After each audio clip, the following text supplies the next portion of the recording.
Ya, alhamdulillah. Kita lanjutkan. Jadi saya ulangi, ketika Dajjal sudah mulai menyebar fitnahnya, maka Dajjal pun terus berkeliling dunia selama 40 hari. Lah ketika pasukan Dajjal sudah mulai banyak, karena pengikut Dajjal ini kan macam-macam. Ada dari kalangan Yahudi Asfahan, sebanyak 70.000 Yahudi Asfahan, itu dari Asfahan saja. Belum lagi Yahudi-Yahudi tempat lain yang bergabung. Kemudian orang-orang jahil dari kalangan orang-orang Arab. Kemudian orang-orang Turk. Orang-orang Turk, bukan Turki. Turk itu orang-orang yang mukanya seperti muka orang-orang Asia, bulat-bulat, sipit-sipit gitu ya, seperti orang Mongolia, orang Tatar dan yang lainnya. Itu menjadi para pengikut Dajjal. Maka mulailah mereka berperang melawan pasukan Al-Mahdil Muntadhar dan kaum muslimin. Tapi karena kuatnya tentara Dajjal, sehingga kaum muslimin mereka tidak sanggup menghadapi Dajjal dan para pengikutnya. Makanya Imam Mahdi Muhammad ibn Abdillah berinisiatif untuk melindungi kaum muslimin dan bersembunyi di Bukit Tur. Di mana? Di Bukit Tur. Makanya Tur itu selalu dijadikan sumpah dalam Al-Quran. Wat-Tur wa kitabim mastur. Watin, kemudian watu risinin kan itu ya. Jadi Imam Mahdi dan juga pasukan kaum muslimin bersembunyi di Bukit Tur. Ketika Dajjal dan para pengikutnya mengetahui bahwa Imam Mahdi bersembunyi di Bukit Tur, maka mereka pun datang dan mengepungnya. Dikepunglah kaum muslimin yang berada di Bukit Tur itu berhari-hari. Sampai-sampai dalam hadis Nabi SAW dijelaskan, kepala kerbau itu lebih berharga dibandingkan 100 dinar. Dibandingkan 100 dinar. Dinar itu emas. Karena yang mereka butuhkan bukan emas, yang mereka butuhkan makanan. Mereka kelaparan karena dikepung Dajjal masalahnya. Tetapi ketika mereka kemudian kelamaan berada di Bukit Tur, lama-lama mereka bisa mati kelaparan. Akhirnya kemudian keputusannya, ini akhwat ini banyak yang ngobrol di belakang. Siapa yang ngobrol nih? Jangan ngobrol ya. Kalau ngobrol keluar saja. Jadi ketika itu, maka Isa bin Maryam belum turun karena ketika itu kaum muslimin dipimpin oleh Imam Mahdil Muntadhar. Jadi terpaksalah mereka mengatakan, kita kalau tetap berada di bukit ini, maka kita akan mati kelaparan. Daripada mati kelaparan, lebih baik kita jihad. Walaupun kita harus mati di tangan Dajjal dan para pengikutnya, itu lebih mulia dibandingkan mati kelaparan. Makanya kemudian Imam Mahdi berinisiatif bahwa besok setelah sholat fajar, kita akan bergerak ke bawah. Apapun yang terjadi. Maka mereka pun di malam hari mereka tidur dengan nyenyak sekali untuk mempersiapkan peperangan besok. Ketika datang di waktu fajar, maka salah seorang di antara mereka pun azan. Setelah azan sebelum qomat, tiba-tiba langit gelap. Bahkan seorang tidak bisa melihat telapak tangannya saking gelapnya. Lah ketika itu tiba-tiba melihat ke langit, ada cahaya dari langit keluar, rupanya Isa bin Maryam turun diapit dengan 2 malaikat, di mana rambutnya basah seperti habis mandi, dan dia memiliki nafas sejauh mata memandang yang kalau terkena orang kafir langsung mati orang kafir itu. Jadi turunlah Isa bin Maryam dan menemui kaum muslimin yang ada di Bukit Tur sebelum qomat. Lah kaum muslimin yang ada di Bukit Tur tahu bahwa Isa bin Maryam telah turun karena membaca hadis-hadis Nabi SAW dan ciri-cirinya. Makanya Imam Mahdi kemudian mempersilahkan. Setelah kemudian dikomatkan, maka Imam Mahdi meminta Isa untuk menjadi imam. Taqaddam ya ruhallah, majulah wahai ruh Allah, jadilah imam untuk kami. Tetapi Isa bin Maryam menolak dan mengatakan, setiap kaum punya amir, aku tidak layak. Kaulah yang menjadi imam, aku yang menjadi makmum. Dari sini maka Isa mengikuti syariat Nabi SAW, dia tidak jadi imam. Takrimatullah ala hadil ummah, sebagai kemuliaan dari Allah untuk umat Islam, bahwa umat Islam tidak boleh disolati kecuali oleh orang Islam. Lah ketika selesai sholat, dan ini ada faedahnya ya, kenapa Isa turun? Ada faedahnya satu. Isa turun itu untuk membantah orang-orang Nasrani yang mengatakan dia anak Tuhan. Kalau memang dia anak Tuhan, atau dia satu di antara 3 Tuhan, atau dia Tuhan, kenapa dia sholat di belakang Imam Mahdi? Bukankah Tuhan disembah, bukan nyembah? Yang kedua, membantah orang-orang Yahudi yang mengatakan sudah membunuh Isa bin Maryam. Maka Isa mengatakan, aku masih hidup, aku tidak dibunuh, aku tidak disalib. Dan sebagai bentuk pengabulan doa Isa bin Maryam untuk berjumpa dengan Nabi akhir zaman, dan Allah kabulkan dia berjumpa dengan Rasul dalam peristiwa Isra Mi'raj di langit kedua, di mana Rasul berjumpa dengan Isa dan Yahya di langit kedua. Itu faedah kenapa Isa turun ke bumi. Ma'asyiral muslimin wal muslimat, santri ikhwan dan akhwat yang dimuliakan Allah Azza wa Jalla. Lah setelah kemudian selesai sholat, maka Isa membariskan pasukan kaum muslimin yang siap bertempur. Lah ketika itu Isa mengusap wajah-wajah para pasukan. Dan Isa menyebutkan kedudukan mereka di sorga. Subhanallah. Tidak ada manusia yang lebih bahagia kala itu di permukaan bumi kecuali orang-orang yang diusap wajahnya oleh Isa. Kenapa? Karena bukan dijanjikan masuk sorga, tapi dijanjikan derajat mereka di sorga. Artinya mereka pasti masuk sorga. Kemudian Isa mengatakan kepada pasukan dengan 3 pilihan. Kata Isa, kalian tidak perlu turun memerangi Dajjal dan para pengikutnya. Cukup aku akan berdoa untuk dibangkitkan pasukan yang bukan kalian. Pasukan itu yang menghancurkan Dajjal dan para pengikutnya. 2, atau aku berdoa kepada Allah agar diturunkan bencana kepada Dajjal dan para pengikutnya. Biarlah Allah yang menghancurkannya. Atau 3, kita berperang. Aku yang akan memimpin kalian, dan aku jamin pasukan Dajjal tidak akan mampu mengangkat pedang mereka, sehingga kau tinggal tebas saja. Milih yang mana? Maka kata pasukan Imam Mahdi, kami memilih yang ketiga. Kami ingin perang. Akhirnya kemudian turunlah pasukan Al-Mahdi dipimpin oleh Isa dan Imam Mahdi, turun dari Bukit Tur. Mereka pun berperang habis-habisan melawan tentara Dajjal yang sudah dilemahkan oleh Allah Subhanahu wa taala. Melihat Dajjal bahwa ada Isa bin Maryam di tengah-tengah pasukan Imam Mahdi, maka Dajjal pun lari ketakutan. Maka dikejar oleh Isa bin Maryam ke barat, ke timur ya, sampai akhirnya tidak ada tempat lari kecuali ke Babil Lud yang ada di Israel. Maka Dajjal pun lari ke Babil Lud. Maka ketika kemudian Isa bin Maryam mengejar Dajjal sampai ke Babil Lud, maka Dajjal seperti garam yang dimasukkan ke dalam air meleleh. Maka Isa bin Maryam pun mengambil tombaknya dan mengatakan, kali ini kau tidak akan meleset. Maka Isa pun kemudian menombakkan di lehernya sehingga terpisah kepala dan badan. Ketika melihat Dajjal sudah mati, kepalanya sudah di tangan Isa bin Maryam, dan diperlihatkan kepada pasukannya yang begitu banyak, semua ketakutan karena orang yang dianggap Tuhan selama ini meninggal dunia,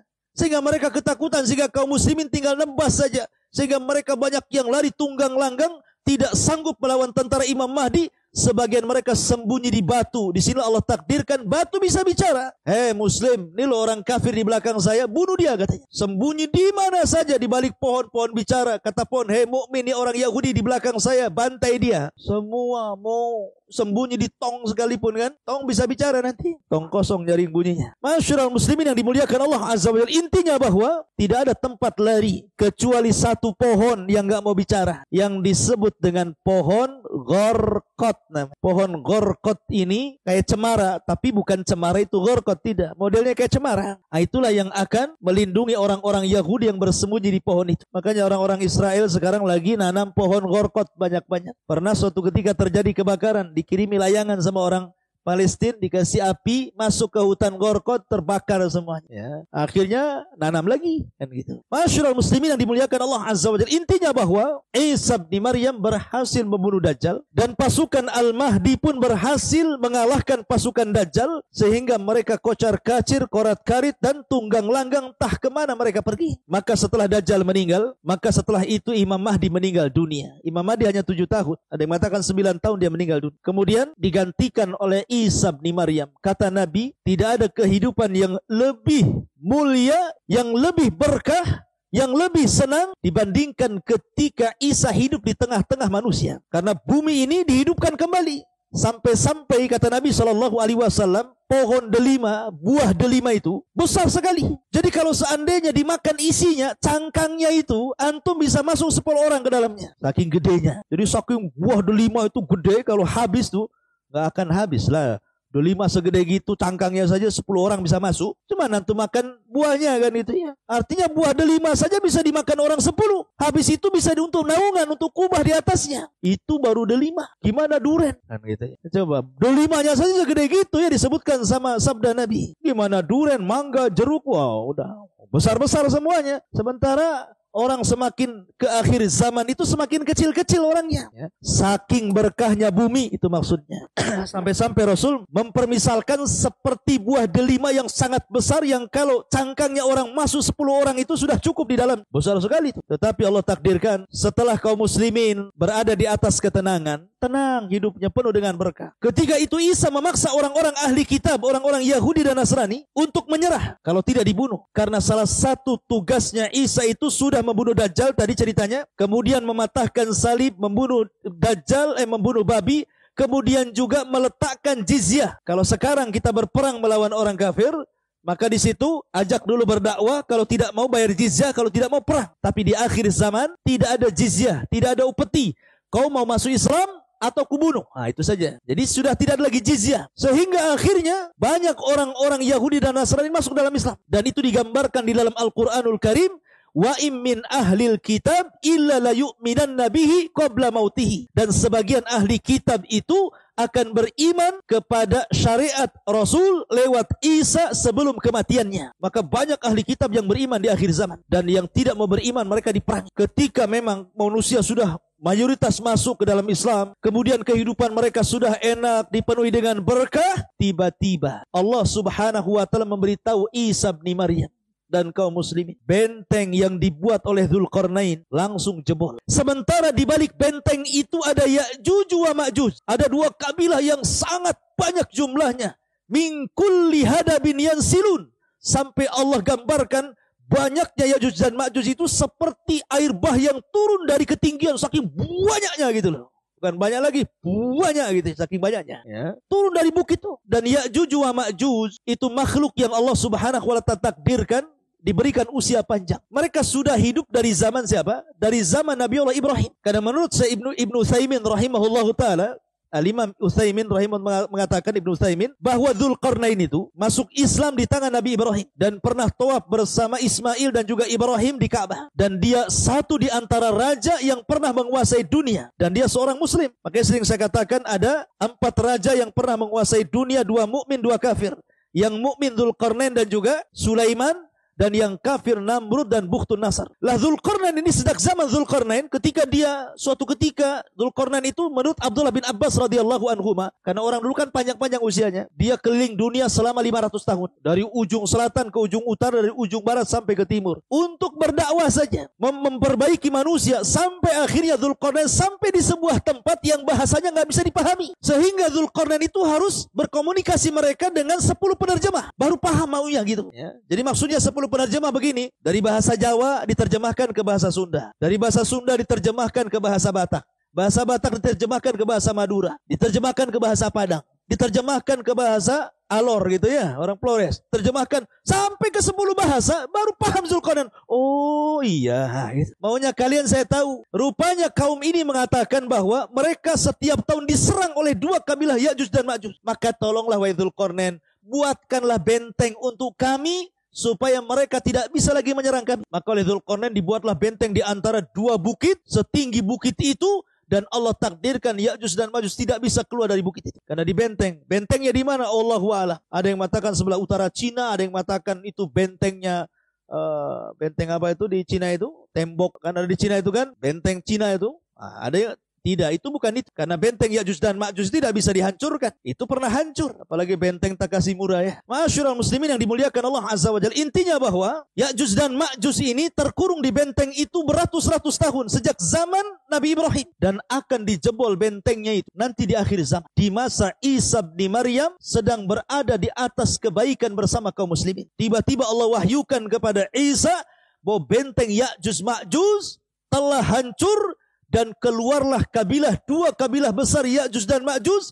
Mereka tidak bisa diperangi dan tidak bisa dibunuh. Gimana caranya? Memerangi kaum yang tidak bisa diperangi dan tidak bisa dibunuh. Karena banyaknya. Berapa sih banyaknya? Kenapa mereka tidak bisa diperangi? 1 lawan 999. Kira-kira menang gak antum kalau 1 orang dikeroyok oleh 999? 2 orang aja KO. Apalagi 999 kan itu. Jadi bandingan kita dengan Ya'juj dan Ma'juj itu. Jadi kalau kita memerangi Ya'juj dan Ma'juj, kita sendiri melawan 999 dari Ya'juj dan Ma'juj. Siapa yang akan menang? Nggak akan menang itu. Dan Ya'juj dan Ma'juj itu perusak bumi. Sekali datang ke sungai, disedotnya, diminumnya, habis kering. Masuk ke hutan, daun-daun dimakan, habis kering semuanya. Pokoknya perusak. Mereka manusia sama dengan antum. Tapi mereka makhluk yang aneh. Mereka tidak seperti Dajjal fitnahnya. Kalau Dajjal itu kan memfitnah agama. Orang suruh murtad. Tapi Ya'juj dan Ma'juj tidak ada fitnah agama. Dia fitnahnya ngerusak saja. Dan kalau dia membunuh di luar rasnya, dimakan tuh bangkainya. Kanibal. Nah itulah Ya'juj dan Ma'juj. Lah kata Nabi SAW, Allah berfirman kepada Isa, sebaiknya kau selamatkan sebanyak-banyaknya kaum muslimin. Bawa lagi ke Bukit Tur katanya. Akhirnya kemudian kaum muslimin yang bisa menyelamatkan diri.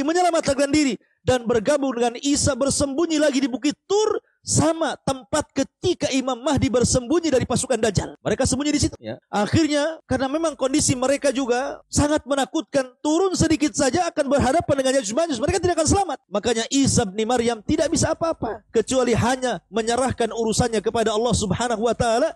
Dia pun berdoa kepada Allah, ya Rabb, hancurkan mereka. Akhirnya kemudian Isa berdoa kepada Allah dan Allah kabulkan. Maka setelah kemudian Isa bin Maryam berdoa, Allah kirimkan bencana kepada Ya'juj dan Ma'juj. Karena masalahnya mereka orang yang sombong. Ya'juj dan Ma'juj sombong sekali. Bayangkan dia mengatakan kepada pasukannya, qatalna man fil ardi sanaktuluhu man fis sama, katanya. Kami sudah membunuh orang-orang yang di bumi. Giliran yang di langit ku bantai juga, katanya. Bayangkan. Akhirnya mereka mengarahkan panah tombak mereka, diarahkan ke langit, dilesatkan ke langit. Seberapalah jauhnya orang panah ke langit? Mesti balik lagi gitu kan. Tetapi Allah takdirkan istidraj. Panah itu melesat, tidak turun-turun. Sampai menembus awan. Tombaknya sampai menembus, sampai gak kelihatan. Padahal Allah hendak memberikan ujian kepada Ya'juj. Allah sedot panah-panahnya sampai ke langit. Kemudian Allah buat ada lumuran darah di ujung-ujungnya. Kemudian dibalikan ke bumi. Dikiranya darah-darahnya orang-orang yang ada atau malaikat-malaikat yang ada di langit. Padahal itu istidraj, tipuan Allah Subhanahu wa taala. Fayakiduna kaida. Mereka hendak menipu Allah, tidak. Allah itu lebih hebat makarnya. Wa yamkuruna wa yamkurullah wallahu khairul makirin. Allah lebih hebat makarnya dibandingkan mereka. Dibalikan tuh panah tombaknya. Langsung mereka makin sombong. Sekarang sudah nggak ada lagi musuh kami. Yang di bumi sudah habis, yang di langit sudah habis. Mana lagi katanya kan? Karena kesombongan itulah ketika mereka sedang nyenyak tidur, Allah kirimkan nagaf. Dalam riwayat Bukhari Allah kirimkan nagaf. Nagaf itu ulat. Ulat di mana-mana. Ulat buluh, bukan ulatnya. Ulat di mana-mana dan ulat itu kemudian menggigit tengkuknya. Tengkuk sebelah sini digigitnya dan dia bisa masuk ke dalam kepalanya. Ketika satu Ya'juj wa Ma'juj pemimpinnya mati, maka sama dengan orang yang mematikan gardu listrik. Sekali mati, mati semua. Nah, kayak tadi mati kan? Mati semua. Satu mati, mati semua. Subhanallah. Bukan ini dulu mati, besoknya ini, lusanya ini, minggu depan ini. Enggak. Ya. Ketika satu pimpinannya mati oleh nagaf itu, semua mati. Coba antum bayangkan berapalah bangkainya Ya'juj dan Ma'juj. Setiap satu jengkal di bumi ada bangkainya. Yang untung siapa? Yang untung binatang pemakan bangkai. Gemuk-gemuk lah dia. Makan sama binatang. Dari situ Isa bin Maryam kewalahan. Ini bisa meracuni, membawa wabah. Kalau bangkai tidak dikuburkan, bisa bawa penyakit, wabah. Makanya Isa bin Maryam berdoa lagi, ya Allah bersihkan bumi dari jasad mereka. Akhirnya Allah kirimkan burung sebesar unta. Bukan burung unta. Burung sebesar unta, kemudian mengambil jasad itu dilempar entah berantah kemana, yang mengatakan ke lautan. Akhirnya bumi pun bersih. Setelah bersih tentu masih ada sisa-sisa kan, namanya bangkai gitu, pasti ada sisa-sisa. Maka Isa berdoa lagi. Akhirnya Allah turunkan hujan deras-derasnya. Satu bumi Allah turunkan hujan. Akhirnya hujan itu membawa sisa-sisa bangkai ke lautan. Kemudian bumi pun kembali subur. Kemudian ternak-ternak kembali gemuk. Kaum muslimin turun dari bukit. Dan mereka pun kembali hidup normal. Dan hidup di atas kebahagiaan. Maka di sini menunjukkan bahwa Isa hidup di tanda dua kiamat besar. Pertama Dajjal. Yang kedua Ya'juj wa Ma'juj. Ma'asyiral muslimin wal muslimat, santri ikhwan dan akhwat yang dimuliakan Allah Azza wa Jalla. Maka selepas kejadian ini Isa hidup bersama kaum muslimin. Akhirnya Isa pun wafat. Mulailah kaum muslimin karena Isa wafat, mulai mereka jadi jahat lagi. Yang tetap beriman, yang jahat jadi jahat lagi, yang kufur jadi kufur lagi. Ini ujian. Maka selepas itu karena sudah tidak ada lagi yang membimbing mereka, Imam Mahdi sudah meninggal, Isa sudah meninggal, maka kaum muslimin terbagi belah menjadi dua, ada yang tetap mukmin, ada yang kemudian jadi kafir lagi, yang jahat jadi jahat. Akhirnya Allah Subhanahu wa taala ingatkan mereka dengan cara apa? Dikirimnya dukhan. Dukhan itu asap gelap dari langit. Dikirim dukhan. Makanya Allah Subhanahu wa taala disebutkan dalam Al-Qur'an ada namanya suratul dukhan. Ada namanya surah ad-dukhan. Nah, surah dukhan ini salah satu tanda dari tanda-tanda kiamat besar. Allah ingin menyadarkan mereka yang kufur agar kembali ke beriman. Tetapi dukhan ini tidak menyadarkan mereka, nyadar sesaat. Ketika yang menghirupnya orang yang beriman paling tinggi pilek. Tapi kalau yang menghirupnya orang kafir bisa kesakitan, bahkan sebagainya mati. Maka mereka pun berdoa agar dukhan ini diangkat. Akhirnya kemudian dukhan pun diangkat. Tapi Allah takdirkan setelah dukhan diangkat, tetap saja mereka kufur. Ini sudah peringatan pertama ya. Mereka tetap kufur. Ketika mereka sedang nyenyak-nyenyak tertidur, kemudian datang waktu subuh, yang beriman kemudian bangun mereka sholat subuh. Yang sudah kufur dan kafir mereka malah tidur. Ditunggu di waktu jam 6. Harusnya matahari terbit, tidak terbit juga. Ditunggu waktu duhur, tidak terbit juga. Ditunggu waktu asar, tidak terbit juga. Ditunggu waktu maghrib, harusnya matahari tenggelam, matahari muncul dari arah barat. Ketika matahari muncul dari arah barat, tidak ada satupun tobat manusia diterima. Karena tobat itu 2 syarat. Pertama, jangan sampai nyawa di tenggorokan. Yang kedua, jangan sampai terbitnya matahari dari arah barat. Sebab kalau terjadi ini, terbit matahari dari barat, maka orang yang tobat tidak akan diterima. Walaupun penyembah berhala dibuang berhalanya sekalipun percuma. Para dai resign, sudah tidak ada berdakwah. Kayak saya kayak gini percuma kalau sudah matahari dari arah barat. Apa yang akan bermanfaat? Tobat seseorang ditolak. Makanya Nabi SAW mengatakan 3 perkara kalau muncul tidak manfaat lagi imannya. Salah satunya adalah ghurubus syamsi min maghribiha, munculnya matahari dari arah barat. Maka selang 1-2 hari dari kejadian matahari terbit dari arah barat, kemudian hari ketiga, hari keempat normal kembali terbit dari arah timur, tiba-tiba muncul binatang yang disebut dengan dabatun minal ar. Dari perut bumi keluar binatang, bisa bicara, kemudian menstempel manusia. Yang mukmin stempel mukmin di jidat bercahaya, yang kafir stempel hidungnya gosong. Maka ketika itu orang mukmin dan kafir bisa dibedakan dengan stempel. Mukmin kafir, yang jidatnya bercahaya mukmin, jidatnya gosong kafir. Sehingga ketika itu nama tidak lagi digunakan. Yang ada hanya mukmin dan kafir dan tidak tersinggung sama dengan yang lain. Enggak tersinggung. Mau kemana min gitu ya. Mau ke pasar fir gitu. Karena masalah. Karena sudah tidak ada lagi nama. Yang ada mukmin kafir saja. Mau kemana fir? Mau mandi min gitu ya. Ini begitu mereka. Karena sudah distempel. Lah ketika sudah binatang ini tidak ada. Sampai binatang ini nunggu di luar masjid. Ada orang sholat. Allahu Akbar. Percuma sholat. Tiba-tiba keluar masjid kata binatang ini. Al-antu salli. Kau sekarang mau sholat? Dulu kemana kau tak sholat? Katanya. Percuma sholat. Sampai akhirnya satu dunia distempel mukmin dan kafir. Akhirnya Allah Subhanahu wa Ta'ala hilangkan binatang ini. Maka ketika itu mendekati kiamat besar. Kalau sudah muncul dabatun minal ar, berarti akan terjadi kiamat besar. Maka ketika itu Allah Subhanahu wa Ta'ala munculkan api dari 2 arah. Pertama Aden Yaman, yang kedua Hijaz Madinah dan Mekah dan sekitar. Disebut negeri Hijaz. Dari 2 laut, Aden dan laut Hijaz, keluar api. Dan api ini menggiring manusia. Setiap yang kena api terbakar. Tapi tidak membakar manusia. Hanya menggiring saja. Satu dunia digiringi oleh api itu. Sehingga akhirnya manusia meringsak akhirnya menghindari api. Tidak sadar akhirnya mereka pun sampai di Syam. Satu dunia akan kumpul di Syam. Setelah mereka ada di Syam, dikelilingi api. Mereka tidak bisa kemana-mana. Nah disitulah Nabi SAW mengatakan narun yakhruju min ardi Syam min ardi Adnin yutradun nas ila mahsyarihim. Kata Rasul, api yang keluar dari perut Aden, dan menurut penelitian NASA, memang di Aden Yaman itu ada burkan di dalam, persis seperti sabda Nabi SAW. Jadi akhir zaman itu akan keluar burkan itu. Api yang sangat dahsyat dan seperti lahar kemana-mana gitu mengejar manusia. Sampai akhirnya mereka dikelilingi dan berada di Syam. Disitulah Allah kiamatkan manusia. Yang sebelumnya, sebelum ada api ini, Allah kirim angin dan mewafatkan setiap orang yang punya iman dalam hatinya walaupun sebiji zarah. Baru dikirimkan api, dikumpulkan manusia di Syam. Kata Nabi SAW, la taqumus sa'ah illa ala syiraril khalqi. Tidak tegak hari kiamat kecuali di atas seburuk-buruk manusia. Disinilah Allah Subhanahu wa Ta'ala gempakan bumi. Idza zulzilatil ardu zilzalah. Di sini Allah Subhanahu wa Ta'ala jatuhkan bintang-bintang dari langit. Wa idzal kawakibun tatharat. Di sini Allah Subhanahu wa Ta'ala lipat-lipat langit. Malaikat keluar. Wa futihatis sama fakanat abwaba. Pintu-pintu langit dibuka, malaikat keluar semuanya. Karena langit mau digulung oleh Allah Subhanahu wa Ta'ala. Dan ketika itu Israfil meniupkan sangkakala pertamanya. Maka terjadilah kiamat besar, dan antara jarak Israfil tiupan pertama ke tiupan kedua itu 40 kata Abu Hurairah, tanpa menyebutkan 40 hari, 40 minggu, 40 bulan atau 40 tahun. Wallahu alam kata Abu Hurairah. Yang jelas bahwa kiamat ini terjadi selama 40. Disitulah dihancur-hancurkan. Sekarang antum bisa memandang lautan.